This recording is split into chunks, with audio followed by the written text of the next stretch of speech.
जय हिंद दोस्तों, स्वागत है आपका और एक नए वीडियो में और एक नए टॉपिक के साथ। Indian army took action against higher rank officer in Jammu and Kashmir after suspicious death of civilian. हाँ, तो अभी जो हमला हुआ है तो उसमें सिविलियन की भी जाने गई है। तो हो सकता है कुछ ना कुछ एक्शन लिया हो, लेकिन ये जो वीडियो है द चाणक्य डायलॉग और चैनल की ओर से है, जिसका ऑनर जो है मिस्टर मेजर गौरव आर्या जी है।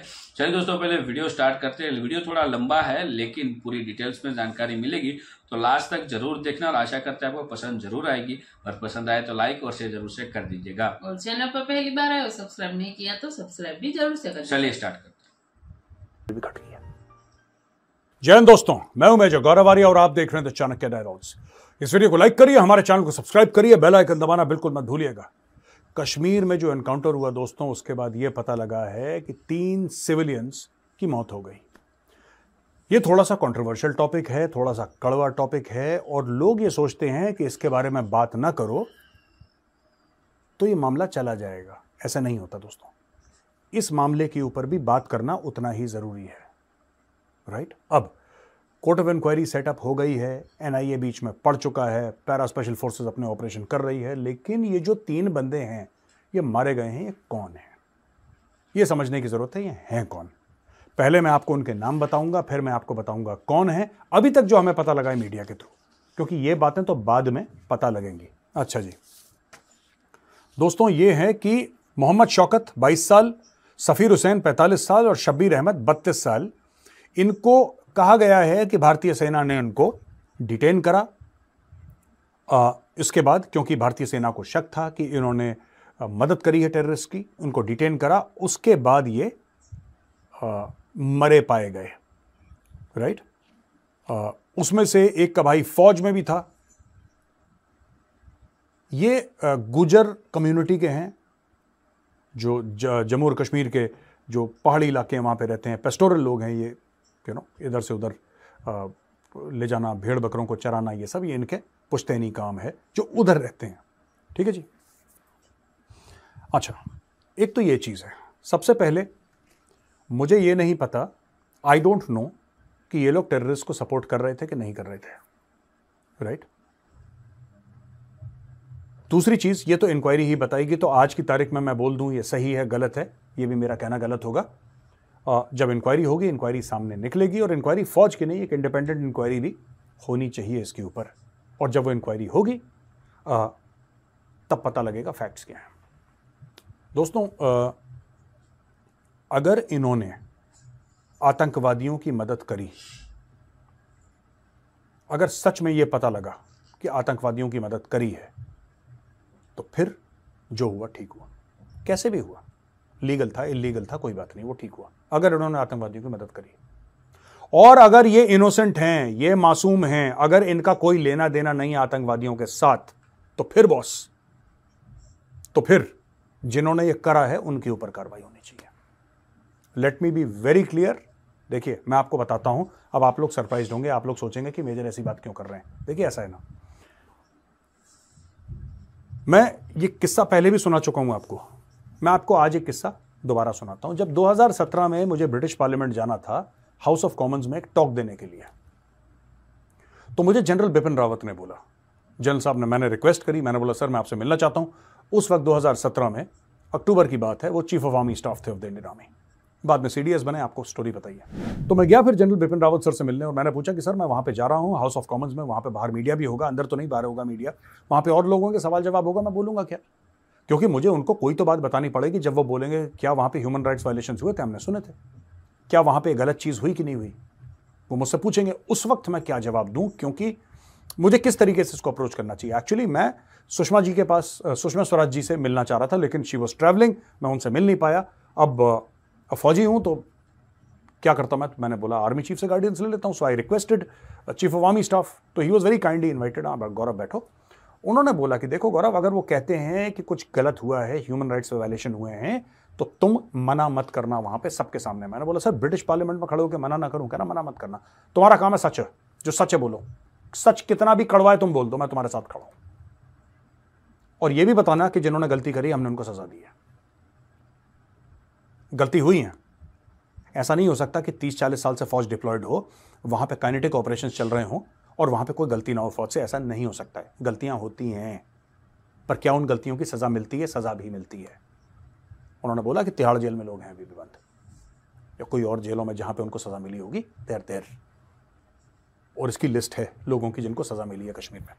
तो मैं ये कह रहा हूं कि दोस्तों, इंडियन आर्मी ने, अब खबर आ रही है मीडिया में कि इंडियन आर्मी ने एक ब्रिगेडियर, एक कर्नल, एक लेफ्टिनेंट कर्नल, राइट, यानी कि एक ब्रिगेडियर और 3 अफसरों को हटा दिया है अपनी पोजीशन से। भारतीय सेना ने सबसे पहला कदम यह उठाया कि भाई इंक्वायरी होगी। अब जो लोग ये मानते हैं कि उसमें इन्वॉल्व हैं, अगर वो पावर की पोजीशन पर बैठे हैं तो वो इंक्वायरी को अपने हिसाब से तोड़ मरोड़ सकते हैं। सबसे पहले उनको हटा दिया कि आप कोने में बैठिए, आपका इससे कोई लेना देना नहीं है, इंडिपेंडेंट इंक्वायरी होगी। दोस्तों ये चीज है ना, देखिए जो हुआ अभी बाद में पता लगेगा, टेररिस्ट के साथ थे नहीं थे, ठीक है, पर अगर टेररिस्ट के साथ ये लोग नहीं थे और ये जो थे बंदे जिनको मारा गया, अगर ये मासूम हैं तो इनको मारना बिल्कुल गलत है। आप मासूम बंदे को हाथ नहीं लगा सकते।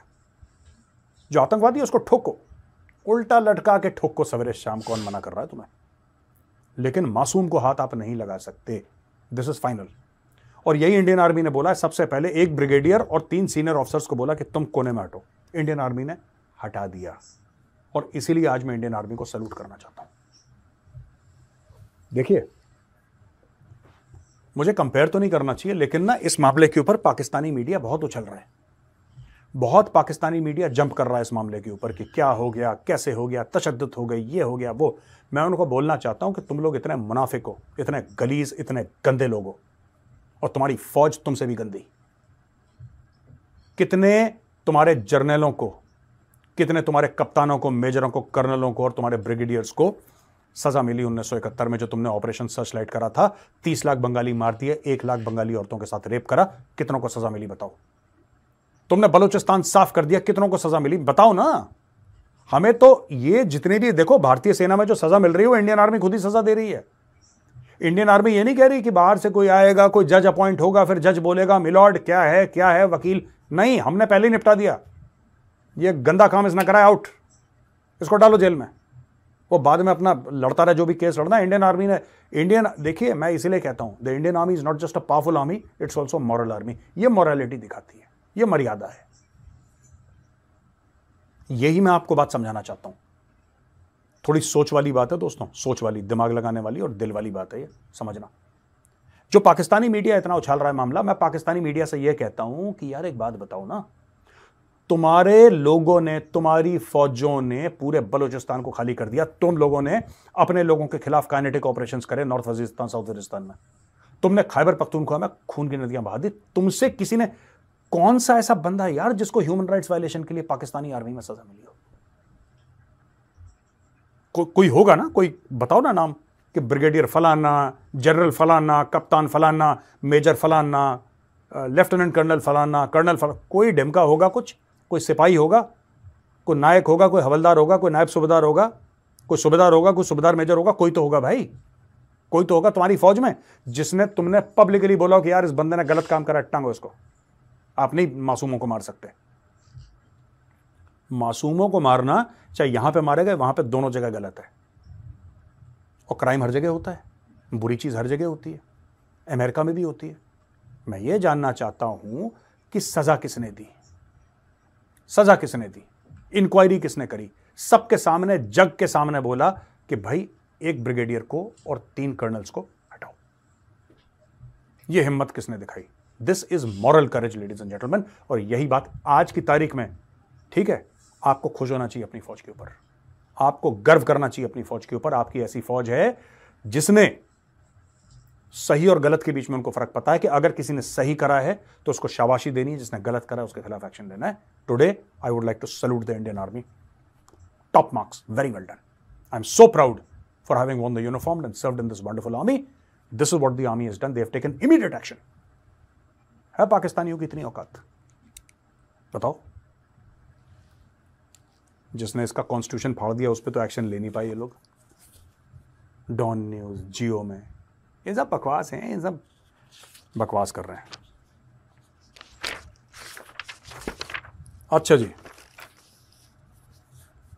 फिर से जम्मू और कश्मीर में आते हैं। Retired superintendent of Jammu and Kashmir police Mohammad Shafi ये रिटायरमेंट के बाद ये मस्जिद में काम करने लगे। ये अजान देते थे, ये हर रोज़ जाते थे और इनका यही काम था। मतलब उन्होंने बोला कि मैं फिर इस खिदमत में, मस्जिद की खिदमत में मैं लग जाऊंगा। उन्होंने अपनी नौकरी वोकरी अच्छी तरीके से करी और वो मस्जिद की खिदमत में लग गए। टेररिस्ट ने, राइट, ये मोहम्मद शफी साहब हैं, इनको गोली मार के इनकी हत्या कर दी। ये कहाँ पे हुआ? Ganthmulla village in north Kashmir, Baramulla district. Baramulla में ये कांड हो गया। एक इनोसेंट आदमी की हत्या कर दी और वो निहत्था था। आतंकवादी आए, आतंकवादियों ने ठोक दिया। कोई कंडेम नहीं कर रहा, कोई कंडेम नहीं कर रहा दोस्तों। Nobody is condemning. समझ रहे हैं? दोगला मेयर, मुनाफकत, हिपोक्रेसी इसको कहते हैं। मोहम्मद शफी ने इस देश की पूरी उसने खिदमत करी, वर्दी की खिदमत करी उसने अपनी ड्यूटी की खिदमत करी। वो मस्जिद जा रहा था, अजान दे रहा था मस्जिद में, उसको आतंकवादियों ने मार दिया। कोई कंडेम नहीं कर रहा।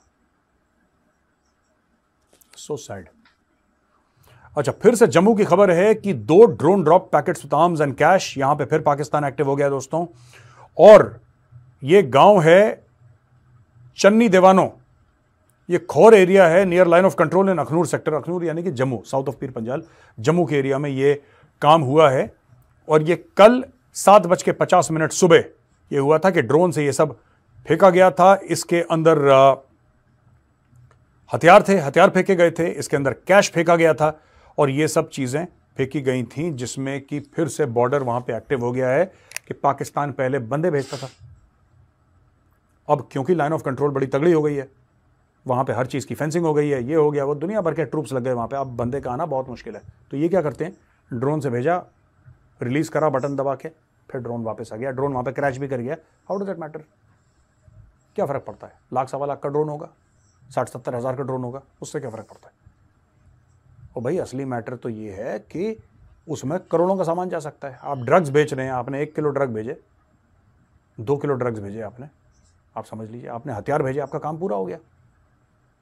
तो ये AK-47, उसकी मैगजीन, उसका एम्युनिशन, पिस्टल, ड्रग्स, कैश, सारी गलत चीज़ें वहाँ से बॉर्डर से आती हैं पाकिस्तान के through.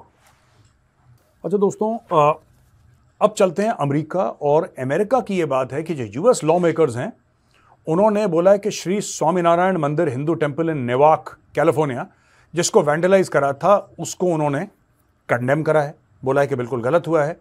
US law makers including Indian American congressman जैसे रो खन्ना है या राजा कृष्णमूर्ति है, इन्होंने स्ट्रांगली कंडेम करा है। यार मैं तो रो खन्ना को ये बोलना चाहता हूँ कि बॉस, आप जिनके साथ आप ताथैया करते हो ना, ठीक है, आपने कंडेम करा, बहुत अच्छी बात है, लेकिन जिन लोगों के साथ आप उठते बैठते हो, ताथैया करते हो, जिनके लिए आप कमेंट्स करते हो, तो ये भी देख लो। दोनों तरफ से गेम मत खेला करो यार। मैं रो खन्ना के लिए बोल रहा हूँ specially. Don't play on both the sides, बीच में गिरोगे। वैंडलिज्म को डिनाउंस करा despicable and disgraceful by lawmakers. US state department ने भी, consul general of India in San Francisco, इन्होंने भी कंडेम करा। अच्छा, सब लोगों ने कंडेम करा। एक्शन के लिए ये कोई नहीं बता रहा, सब लोगों ने। बुरा है, हमने निंदा करी, किसी ने कड़ी निंदा करी, किसी ने घोर निंदा करी, किसी ने बोला कि निंदा into 10, निंदा प्रो मैक्स। अरे यार एक बात बताओ यार, करना क्या है उनका, ये तो बताओ पहले। जो हमारे मंदिरों को ऐसा कर रहे हैं, उनका करना क्या है? आपको लग रहा है कि आपने अंग्रेजी में निंदा करी, उनको तो इंग्लिश भी नहीं आती पढ़नी, उनको तो पता ही नहीं है कि आपने निंदा करी है। और अगर उनको पता भी चल गया निंदा करी है खालिस्तानियों को, तो होना क्या है? वो रुक जाना है उन्होंने। क्या उन्होंने रुक जाना है? क्या उन्होंने ये काम करने से मतलब अपने आप को, विल दे स्टॉप? तो बॉस, उनका कोई इलाज तो करना है, आपको उनका इलाज करना पड़ेगा ना। आपको थोड़ा सा उनका सॉफ्टवेयर अपडेट करना पड़ेगा, उनमें नई सॉफ्टवेयर डालनी पड़ेगी आपको। तो भारत को एक स्ट्रैटेजी निकालनी पड़ेगी। देखिए, निंदा विंदा से 2 रुपए का फर्क नहीं पड़ता, ये सब बेकार की बातें हैं। हमने निंदा करी, उन्होंने निंदा करी। उनका बैंड कौन बजा रहा है मैं ये सुनना चाह रहा हूं कि जी हम ऐसे बैंड बजा रहे हैं उनका, मार मार के सुअर बना देंगे खालिस्तानियों को कि आगे से कुछ नहीं कर पाए वो। या तो ऐसा प्लान बताओ। उनको सुअर बनाने का प्लान कोई बता नहीं रहा है। हमने निंदा करी, हमने ट्वीट कर दिया, तुम्हारे ट्वीट से फर्क पड़ रहा है। वो कल फिर आएंगे मंदिर के अंदर, फिर कुछ करेंगे, फिर तुम कहोगे हम कड़ी निंदा करते हैं, फिर वो कुछ करेंगे, फिर स्प्रे पेंट करेंगे, कल मूर्तियां तोड़ देंगे वो लोग, फिर तुम कहोगे हम घोर निंदा करते हैं, फिर वो मंदिर में आग लगा देंगे, जैसे कि सैन फ्रांसिस्को के कॉन्सुलेट में उन्होंने मोलोटोव कॉकटेल फेंक दिया था किसी मंदिर में, भगवान ना करे कल वो आग लगा देंगे, फिर तुम बोलोगे निंदा प्रो मैक्स। ओ भाई साहब, ये निंदा विंदा के गेम से बाहर निकलो। आप निंदा के गेम से बाहर निकलो, आप उनको सुअर बनाओ खालिस्तानियों को। मैं ये नहीं बताना चाहता कैसे बनाओ, लेकिन मेरे पास हैं 2-3 बड़े तगड़े आइडिया। इनको आपको देखो 2-3 चीज़ें आप कर सकते हो। मैं आपको बताता हूँ छोटी सी बात, और ये मैं इनकरेज करूँगा जो लोकल इंडियन कम्युनिटी है, राइट, आप लोग पैसा इकट्ठा करो। You are very wealthy, you are amongst the most wealthy of all the ethnic groups in the US, ठीक है। आप लोग पैसा इकट्ठा करो, और आप में से कोई भी है जिसका कनेक्शन है लोकल माफिया से, राइट, आप लोकल माफिया से बात करिए। ये नेवाक कैलिफोर्निया में भी माफिया होगा। ये जितने भी ये कोलंबियंस हैं, रशियंस हैं, मैक्सिकन्स हैं, कोई अफ्रीकन अमेरिकन्स हैं, वाइट्स भी हैं वहाँ पे, सबके गैंग्स बने हुए हैं यार। जिसका इलाका है उसको पैसा दो। देखिए आप अगर ये कहते हैं कि अमेरिका में हम क्या कर लेंगे, अमेरिका के कानून हमें अलाउ नहीं करते, ठीक है जी। आप फिर ये कह रहे हैं कि साहब ये पन्नू का भी मामला चल रहा है और बड़ी गर्मा गर्मी चल रही है डिप्लोमेसी में इंडिया और US के बीच में, ये भी आप कहेंगे। तो भाई आप कैसे प्रोटेक्ट करोगे फिर अपने मंदिर? ये जो आप पैसे कमा रहे हो, मैं US के हिंदुओं को बोल रहा हूँ कि भाई जो आप पैसे कमा रहे हो, पैसे किस काम के यार? आपने मंदिर बना दिया, पर जो आप लाखों करोड़ों कमा रहे हो किस काम के हैं? अगर धर्म की रक्षा आप ना कर पाओ तो धर्म की रक्षा आप कैसे करोगे? आपने CCTV लगा दिया, वो चेहरे पे कपड़ा डाल के आ गया, आपको नहीं पता लगा कौन है, फिर आप क्या करोगे यार? कुछ ना कुछ तो आपको करना पड़ेगा, और मैं आपको बताता हूँ आपको क्या करना पड़ेगा। आप वहाँ पे जो अंडरवर्ल्ड है, जो माफिया है, आप उससे संपर्क में आइए, आप उससे बोलिए कि आपका एरिया है, माफिया वाले मारेंगे इनको, खालिस्तानियों को सुअर बनाएंगे माफिया वाले, पहली चीज़। दूसरी चीज़, जो पकड़ में आए आप उसके ऊपर केस करिए, गंभीर आरोप लगा के केस करिए कि अगर वो जाता है और वो ट्रेसपास करता है प्रॉपर्टी में और ये सब करता है, उसका केस बनाइए। American laws are very very strict. 5-7 साल के लिए तो वैसे ही बंदा अंदर चला जाएगा। फिर खालिस्तानियों का ये पता लगाइए कि कौन कौन जो है वहाँ पे इलीगली रह रहा है, उसको डिपोर्ट कराइए। देखिए मैं आपको बताता हूँ, खालिस्तानी का एक इमोशन है खालिस्तानियों का कि जान जाए पर वीज़ा ना जाए। अगर जो उसका वीज़ा लगा हुआ ना, अगर वो चला गया तो खालिस्तान के प्राण पखेरु हो जाएंगे खालिस्तानियों के। They value the visa, the passport, the citizenship more than their life. They are willing to lay down their life. वो खुशी खुशी जान दे देंगे, वो अपना अमेरिकन पासपोर्ट नहीं देगा। या अगर वो इलीगली रह रहा है तो पता लगाइए, इनके पेट में लात मारी है खालिस्तानियों की, ठीक है ना। और आपको वहाँ पे सिक्योरिटी गार्ड्स हायर करके रखने पड़ेंगे मंदिरों के पास। आपके जितने भी बड़े बड़े टेम्पल्स हैं आप रखिए वहाँ पे, आप आर्म्ड सिक्योरिटी रखिए। जो भी वहाँ पे मंदिर के परिसर में आता है, अमेरिका में तो ठीक है, you are allowed to take armed action. America में तो होम डिफेंस का चक्कर ही है बहुत बड़ा, कि जैसे ही आपने हथियार लेकर आए, जो आया स्प्रे पेंट करना है, अमेरिकन लॉ अलाउ करता है। ठा अमेरिकन लॉ अलाउ करता है भाई, second amendment, everybody shall have the right to carry arms. Home defence के तो लिए तो हथियार आते हैं वहाँ पे अमेरिका में, मॉलों में मिलते हैं हथियार वहाँ पे, क्या दिक्कत है? आप 2-3 सिक्योरिटी गार्ड्स वहाँ पे लगाइए। आप इंडियंस हैं वहाँ पे, दुनिया भर के करोड़ों रुपए, मिलियंस ऑफ डॉलर्स पीट रहे हैं, किस दिन के लिए पीट रहे हैं आप? सिक्योरिटी एजेंसी हायर करिए और बोलिए साहब ये हमारा बड़ा मंदिर है, इसके अंदर 2-4 सिक्योरिटी गार्ड लगेंगे, 2-4 दिन में लगेंगे, 2-4 रात में लगेंगे। उनके पास वहाँ पे गाड़ी होगी, और उनको बोल दीजिए जो मंदिर के अंदर आता है रात को, अपने आप को आइडेंटिफाई नहीं करता, जो भी ऐसी हरकत करता है, shoot. American law allows it. मैं कोई गलत बात नहीं कह रहा, अमेरिकन लॉ अलाउ करता है। You are allowed as self defence, you can shoot. You should have security guards there. उस मंदिर के परिसर में आप पूरा का पूरा अंदर बाहर CCTV कैमरा लगा के, मोशन सेंसर लगा के उसको फोर्ट्रेस बनाइए। कैसे हो सकता है कि आप लोग वहां पे बैठे हैं, दुनिया भर का पैसा है, आप लोग डॉक्टर्स हैं, आप लोग साइंटिस्ट हैं, आप लोग, मैं अमेरिकन की बात कर रहा हूं, आप लोग वहां पे टॉप IT ज़ार्स हैं, आपके होते हुए ऐसा कैसे हो सकता है? आपकी क्या जिम्मेदारी है? बहुत पैसा इकट्ठा करो, पैसा फेंको, तमाशा देखो, ठीक है। और आखिरी खबर दोस्तों आज की ये है कि यूक्रेन में जो डिफेंस डील हुई है, एक यूक्रेनियन डिफेंस मिनिस्ट्री का बंदा है, हाई रैंकिंग ऑफिशियल, जिसने $40 मिलियन चेप दिए, गायब। $40 मिलियन उसने गड़क लिए हैं एक आर्टिलरी के USD 40 मिलियन आर्टिलरी डील को। आर्टिलरी की एमुनेशन थी और आर्टिलरी की एमुनेशन में उसने पैसे खा लिए हैं। अगर वो गिल्टी प्रूव होता है तो वो 15 साल की उसको कैद मिलेगी बामशक्कत। अच्छा, इसमें चक्कर एक और है, यूक्रेन में तो चल रहा है बॉस, मेजर मामला चल रहा है यूक्रेन में करप्शन का। इसमें जेलेंस्की भी शामिल है, उसके मंत्री भी शामिल हैं, सब लोग। तो जितना आप यूक्रेन को समझ रहे थे ना black and white, David against Goliath, एक कमजोर आदमी एक तगड़े पहलवान से लड़ रहा है, चलो हम कमजोर का साथ दें, ऐसा भी नहीं है। वहां पे लोग हैं जो दुहारे हैं बिल्कुल, ठीक है। बहुत ज्यादा वहां पे भी काम चल रहे हैं ये सब यूक्रेन में। सेमर हर्ष का आर्टिकल है, मैं फिर से स्क्रीन पे दिखाना चाहता हूं। Seymour Hersh is the most respected name in geopolitics, the most respected name foreign affairs geopolitics में। सेमर हर्ष से बड़ा कोई नाम नहीं है। सेमर हर्ष लिखता है ये आर्टिकल, कह रहा बिल्कुल इन्होंने कर रखा है वहां पे, जिसको क्या है, नदी करप्शन की बहरी है यूक्रेन में। सारा पैसा गायब हो रहा है, किसी को कुछ नहीं पता। बस ये बेचारे बन जाते हैं, विक्टिम कार्ड प्ले कर देते हैं, लोग पैसा दे रहे हैं, पैसा खा रहे हैं, मौज कर रहे हैं वहां पे। तो दोस्तों आज का वीडियो यहीं पे खत्म होता है। अब हम आते हैं क्वेश्चन एंड आंसर्स पर। और जो पहला सवाल है वो है अजय जी का। अजय जी कहते हैं कि मेरा सवाल आपसे ये है कि अगर फॉसिल फ्यूल का दुनिया में कोई डिमांड ना हो, यानी कि कल अगर दुनिया कहे कि जी हमें पेट्रोल डीजल चाहिए नहीं, फॉसिल फ्यूल यही होता है, पेट्रोल है, डीजल है, केरोसिन है, दुनिया कहता है जी हमें चाहिए ही नहीं, ऑल्टरनेट एनर्जी सोर्स हमारे पास आ गया है, तो how the world order will change in terms of radicalism and terrorism. Ajay ji आपने बहुत खतरनाक सवाल पूछ लिया, बहुत खतरनाक आपने सवाल पूछ लिया, बहुत खतरनाक। स्टोरी क्या है मैं आपको बताता हूं। स्टोरी ये है कि पूरा वर्ल्ड ऑर्डर चेंज हो जाएगा।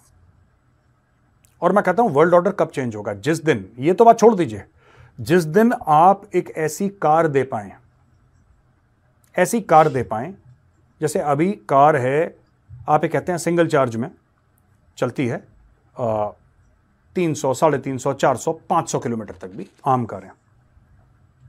जिस दिन आप सस्ती टेक्नोलॉजी दे पाएं कि एक कार 5 मिनट में चार्ज हो जाए और वो 5000 किलोमीटर, ये होगा आगे चल के, ये भी होगा, यानी कि एक कार 3, 4, 5 मिनट में पूरी चार्ज हो जाए और वो 5000 किलोमीटर विदाउट रिचार्जिंग वो कार चले फुल स्पीड पे, एसी वेसी चला के, जो लोड डाल सकते हो डालो, वो सब करके। The world order will start changing and shaking.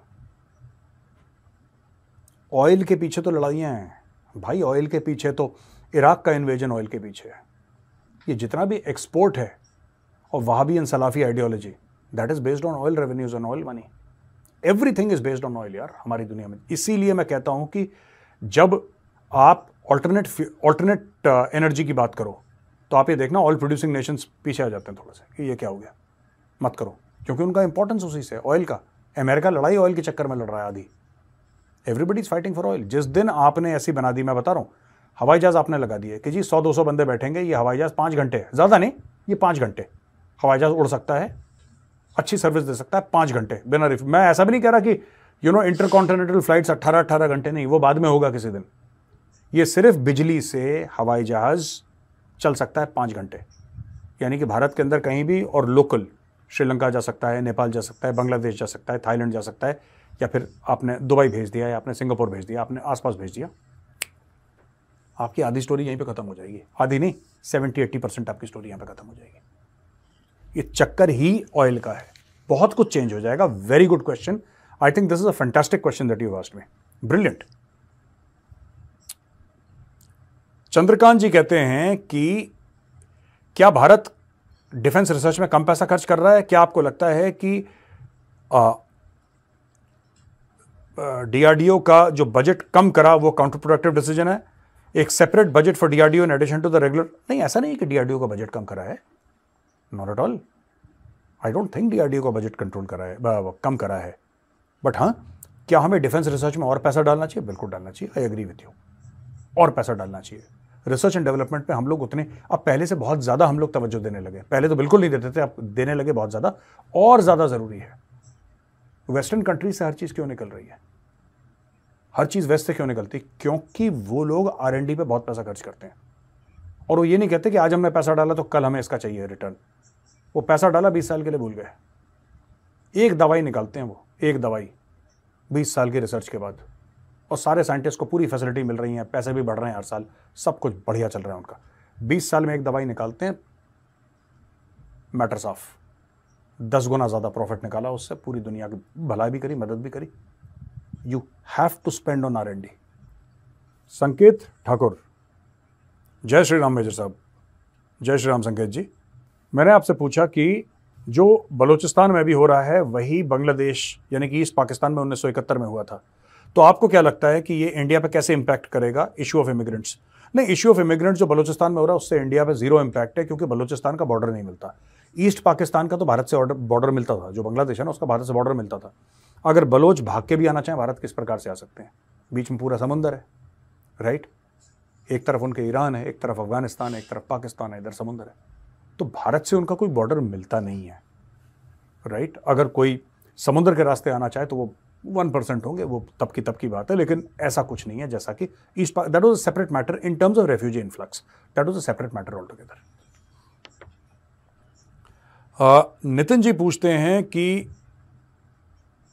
Pannu जो है वो इंडिया को पब्लिकली थ्रेटन कर रहा है और यूएस में रह रहा है, यूएस उसके खिलाफ कोई एक्शन नहीं ले रहा है, जबकि यूएस कह रहा है कि वो हमारे क्लोजेस्ट एलाय हैं।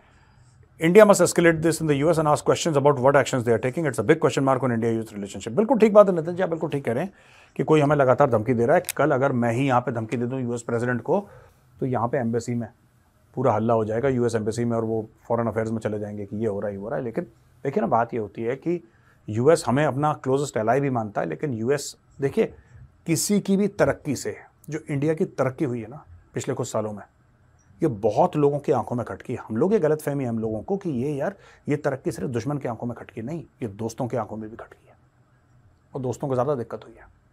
ये पन्नू वन्नू कुछ नहीं है, पन्नू एक हुक है।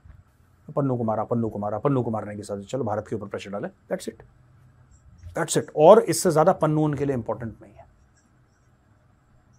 है ना? जिस दिन उनको ऐसा लगेगा कि पन्नू उनके लिए यूजलेस है,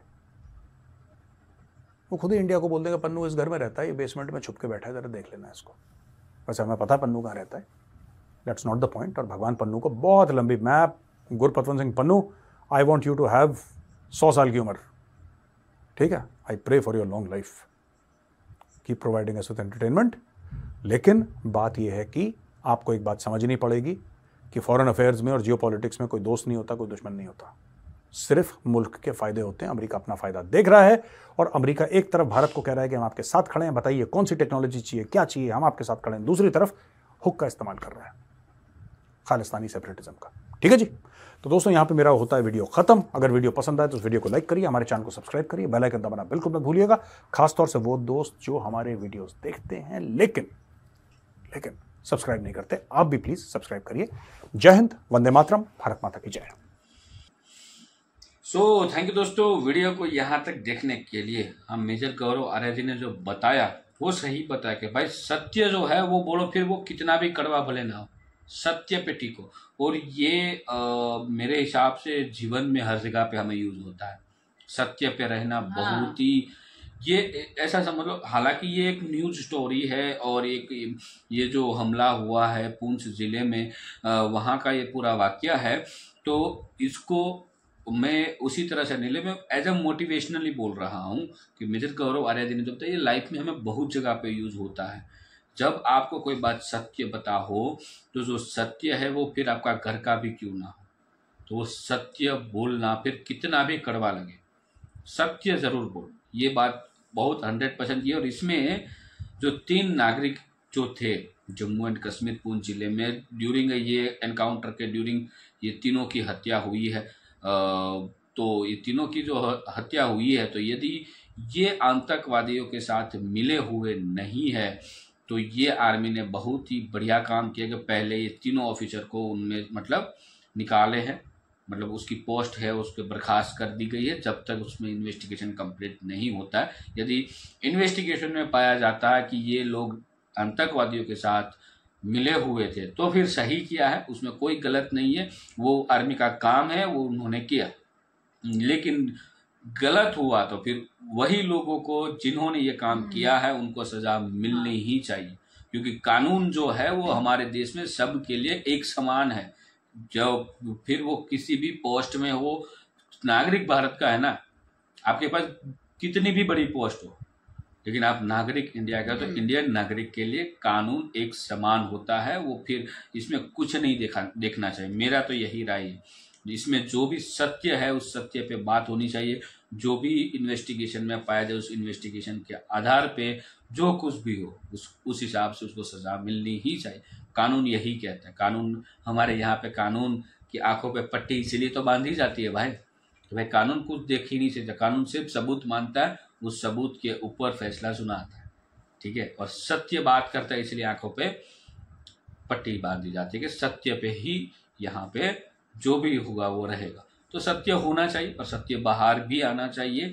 हालांकि काम था ये टेररिस्ट को खत्म करने का, लेकिन हो सकता है उसमें कुछ गलती से भी हो गया हो, या तो फिर जानबूझ के भी किया हो, या तो फिर वो लोग ही मिले जुले हो, ऐसा भी हो सकता है। तो मेजर गौरव ने कहानी के माध्यम से जो बताया वो भी सही था, और जो बात की ना सत्य वाली, वो बात मेरे को वहां पे मेरे को हाईलाइट हो गया कि भाई कुछ भी हो जाए हर एक चीज में सत्य ही क्योंकि आखिर जीत ही सत्य की ही होती है। क्योंकि एक झूठ छुपाने के लिए हजारों लाखों झूठ बोलने पड़ते हैं। फाइनल लास्ट में तो रिजल्ट सत्य का ही मिलता है कि जो विजय होता है वो सत्य का होता है। बाकी इस वीडियो के बारे में दोस्तों आपकी क्या राय है कमेंट में लिखकर जरूर बताइएगा।